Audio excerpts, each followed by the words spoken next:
Hi, my name's Lou, and I am here to talk about four subjects. Those subjects being movies, writing, religious deconstruction, and mental health. And at least in my life, those four things are kind of like interconnected to a degree that I just can't extricate them from each other. And so it's kind of like those four things, along with how my mind works, are kind of like a pack of cards. There is one huge ultimate goal to all of this, but everything can happen in any order. It's all mixed up. We're hoping that some things line up, and sometimes they do and sometimes they don't. So that's the kind of structure that I'm going to give myself as I talk. And one of the personal goals I have with this channel is I want to be a better communicator, because I sometimes, like, my emotions show on my face, and that can be an interpretation of like me being irritated with the person I'm talking to, not necessarily the thing I'm talking about.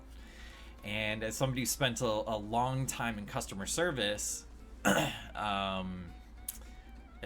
back in the day, I realize how much, like, your face really and the tone of your voice, communicates. And with my struggles with mental health throughout my life, which I'm sure I'll get into,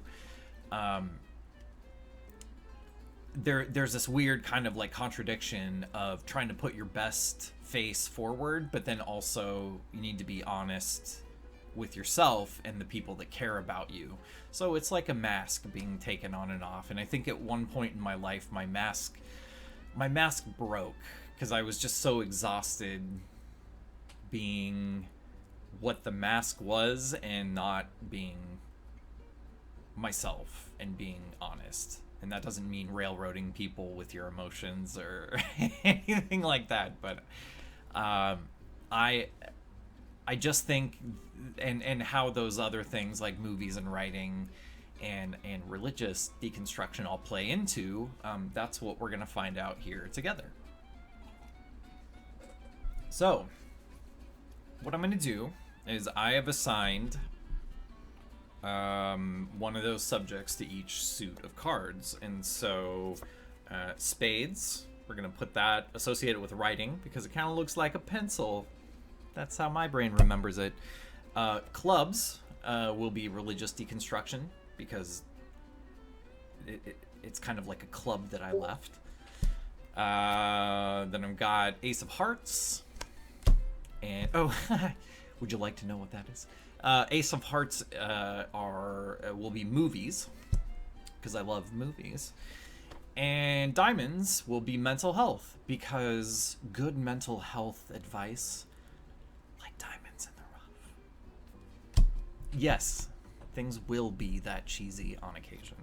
So what I'm going to do is I'm going to shuffle this pack of cards and I'm going to draw one at random.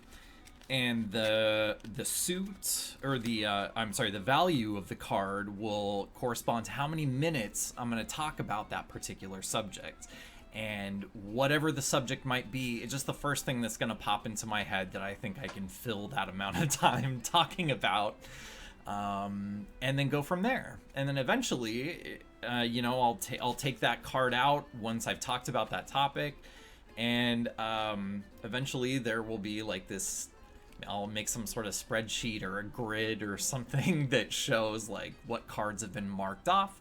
And then as I like complete like an entire set of like a suit, maybe I'll do something funner.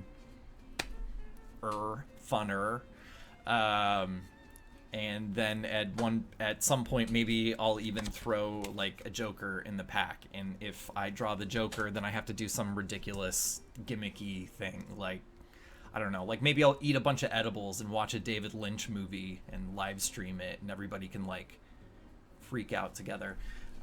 So anyway, what I'm going to do is I will give these guys a shuffle, and while I'm doing that, I'm going to tell you actually this cards are like my fidget spinner.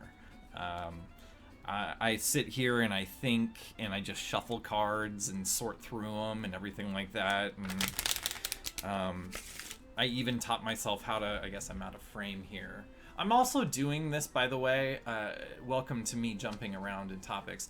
I'm also doing this in an unedited way because I don't like to sound practiced. I don't like to sound like verbally theatrical, and I really just like to have what is in my voice expressing what I'm thinking about, what I'm feeling at that moment. I'm describing that like that's a weird thing that nobody does. That's just communication. So anyway, it's really difficult for me to write something and read it in a prepared way without being like snarky at myself or making asides about how things are poorly written and whatever. And I do eventually want to get to the point where I can like write a video essay, because there are some topics I'd like to talk about in a straightforward kind of more organized fashion, I guess. But anyway, all right. So what I've done, I'm going to take another sip of my iced tea. Thank you to my dear wife for making me iced tea every day. I make her coffee in the evenings. She makes me iced tea to have in the morning. Well, no, wait a minute. Hang on. We both make... It doesn't matter. It doesn't matter. The iced tea is good. Okay. So. One more shuffle for luck. And then... Okay, I'm gonna... This is so stupid. Okay. I'm going to pick that card at random. What is this? It's the King of Spades. And that reminds me that face cards, I'm going to... Oh, God. I just realized face cards, I'm going to like talk for 15 minutes. And this is the first time I've ever talked about anything. And this is about writing. So... Okay, let's see what happens, shall we? So I'm going to talk about writing for 15 minutes, and the topic I'll talk about, I guess, is I'm writing a novel. It's a horror adventure novel. It's very weird, and I guess the most concise way at the time that I can describe it. Oh God, I didn't even start the timer. I'm just awful. Okay, there we go. No, I'm not. That's mean. Don't talk. Being nice to yourself and how you talk to, that's something I'll get into about mental health, because I'm a terrible example of it, yet I'm a big proponent of it. So take that with whatever grain of salt you may. Okay, so 15 minutes. Take another drink. Oh God, here we go. Okay. Okay, so yeah, my book, horror adventure novel. It's set in a fictional town on the Oregon coast, and it's the short sort of intro to it is a happy-go-lucky dog goes out searching for his friend one night who's gone missing, and the dog kind of stumbles into a whole maddening conspiracy that affects the whole town and people at every level, and how all these kind of like it's silly, it's fun, it's gory, and I hope it's sincere, because as much as I like horror and gore and mayhem and all that stuff, I fictional anyway. The more that I just totally lost my train of thought.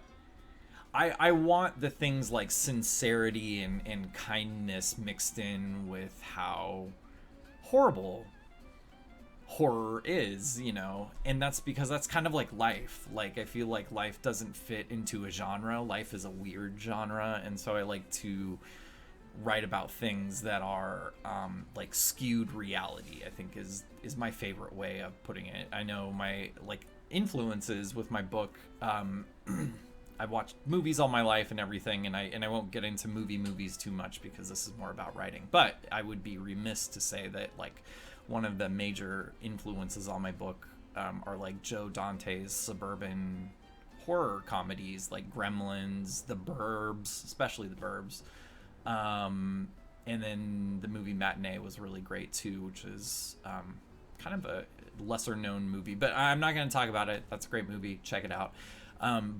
The writing influences on my book, I read The Phantom Toll Booth by Norton Juster when I was a little kid. And I have read that book probably at least once a year since I've been a little kid. It's the best. It's, if you haven't read it, I shouldn't say superlatives. It's one of my favorites.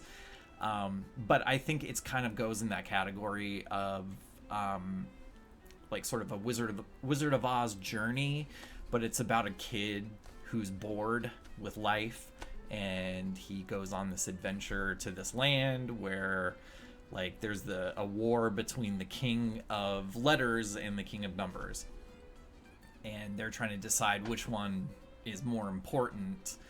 And I'll just stop right there because I think it's, if you haven't read it, it's worth reading. It's a lot of fun. It's a quick read, and it's a I think it's a good book for kids who like pick up on strange little details in stories. Like if you've ever known a kid who like, I don't have any kids. I'm not gonna have any kids, but it blows my mind when like kids just come up with these little like these little gems they like pull out and hopefully not spit them in your face. But yeah, so I read a lot when I was a kid. I think when I say like those kind of like journey books are like my favorite. The Stand by Stephen King is like one of my, it's probably my all-time favorite book. And that is a lot like what I'm trying to do with my book. There's a whole bunch of characters. They're all kind of like spread out to a degree, and there's like this slow kind of convergence as they all join, and one side is kind of on the good side and one side is kind of on the bad side, and how people intermingle and mix. And that's a lot of that's a huge influence on me, as is It, which is multi-character, and then it goes between like two generations of those characters, or two age periods, when they're kids and when they're grown up.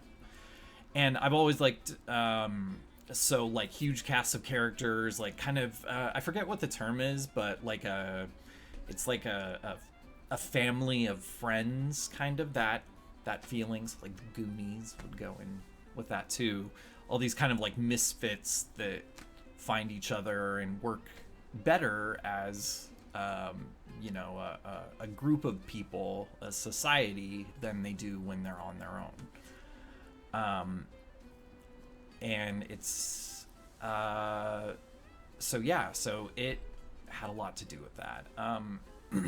I guess to kind of like glance off the sort of different aspects, I'll touch on a couple other things because of the other three topics, since this is my first video. And I'll kind of tell you how things interweave, and I'll get more into it as these videos go on. Excuse me. But I was one of those kids who was like, he's a bright, creative kid, he's funny and whatever.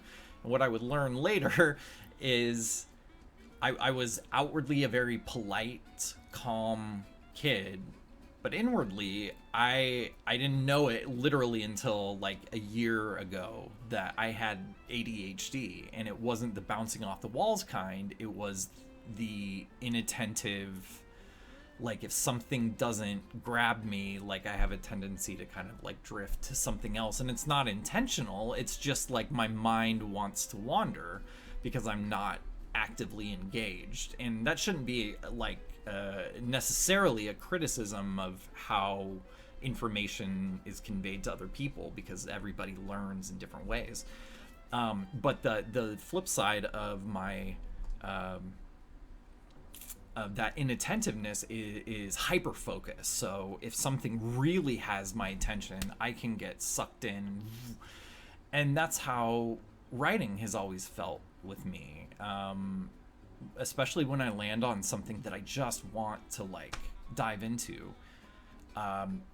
It's such a great feeling, and it's how I feel about this book. And this book I've been writing for like 5 years on and off.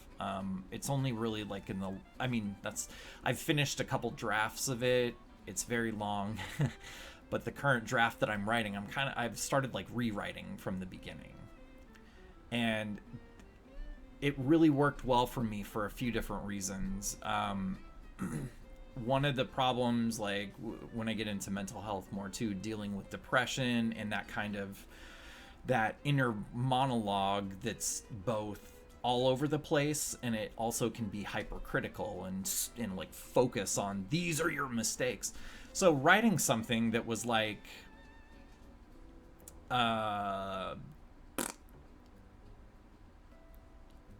that I was really excited about, I would land on something, either somebody would like point out, like, and not even mean, but just like they would point out like, oh, hey, looks like there's a little mistake here, there's a thing here. And I just internalized all that crap, and eventually I was apologizing. I'd hand somebody something. I wrote this, it sucks, but it's terrible. Like, that doesn't give the person you're talking to confidence in what they're being handed. It doesn't make yourself feel good. This is garbage. It's like, why would you share garbage with someone then? You just be proud of it. You don't have to say this is like, this isn't War and Peace that I've written. This is a little short story I wrote, or a poem, or a story. I said that already. Long story. They're called books. So I really kind of stopped writing for a long time because I just got sick of bagging on myself, which was my constant mode anyway, just dealing with depression that went undiagnosed for a while. And then once I started getting help, that's great. With my ADHD, even more so, like I didn't realize how busy and conflicted my mind constantly was. It really was. I'm so grateful for like the doctors and medication and all that jazz that helped me get it in line.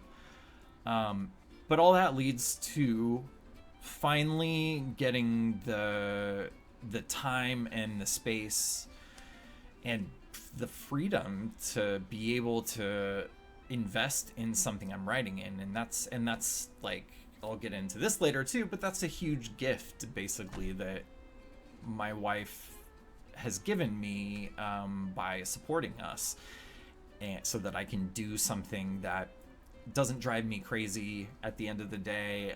It's not something that I'm putting more work into than it's coming back at me. And while she doesn't have any expectations for me, like I told her once, like, what if I write this and it sucks? And she's like, well, you just write another one. How lucky am I that somebody is just like, oh, you just keep trying. And it's so simple, but it's so difficult to accept sometimes too, when somebody, gives you something like, here's the time to embrace something that you want to pursue. I'm crazy fortunate that that's the situation I'm in, because while I've kind of accepted that, like, yeah, I have a weird creative imagination and it's fun and strange and whatever, and I like that part of it, I also don't want to feel so self-important that my writing takes on this like air of, we just don't get it. Like, I'm writing a silly horror book, but I'm writing a silly horror book because there have been silly horror books and silly horror movies that have made me feel better about myself. They've made me look at things in a different way that I wasn't expecting, because, you know, you have we do to a degree judge books by their covers, and we have expectations about like what is this going to tell me or do for me, and then every reader has their own reason for reading. Are they reading for entertainment? Are they reading for whatever? That's a good reason. So I guess how that everything plays out for me, I guess. I totally just lost my train of thought. How much time do I even have left? Oh gosh.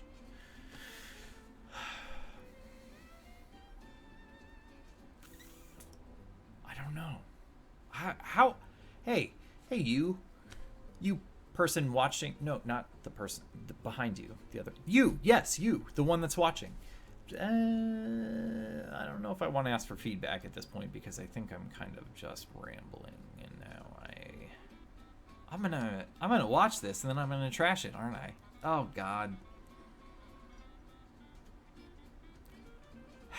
Well, I have 2 minutes left, and I totally just got into my head about what I was talking about, which is a quick way to derail my. God. Okay. Let's see. Some of the books that influenced me earlier too. A big one. There's the Bunnicula series. I think I've always said that right. I think I have anyway. But it's like it's about these pets that these house pets that can communicate with each other. They can talk to each other. And the family gets a new bunny rabbit, and so the dog, if I remember right, the dog was a little bit of a scaredy cat, and then the cat was kind of a conspiracy. It saw conspiracies and everything, and so they get this bunny rabbit, and then they find that there are two little holes in their vegetables, and they've all been drained of their color, and the cat's like, it's a vampire bunny rabbit. So there's a series of those books that I thought were really fun, and they were really punny. Like one of the book titles was The Celery Stalks at Midnight, which has always hung in there with me. That I like that a lot. The Wayside School books, those are kind of like these weird anthologies about a school that the plans to build it like 30 stories or 30 rooms across accidentally got flipped, and so it's 30 stories high with a classroom on every level, and all of each story is from a different character's point of view, but all of these stories eventually you start to see that they mix and intermingle, and that's a lot of kind of like, that's my whole philosophy when it comes to my book. 15 minutes, baby. Wow, I'm hooked to the Bluetooth speaker back there too, so that's not important. Anyway, so I've reached the end of my 15 minutes. Will this be the only thing I was trying to do the Andy Warhol thing, 15 minutes of fame, and I just blew it. So, anyway, that's this first video. Good God. What the hell is this all about? We'll see. So if you reach this part, thank you for hanging in there. I hope you somewhat followed along, and well, we'll see what happens next time. All right.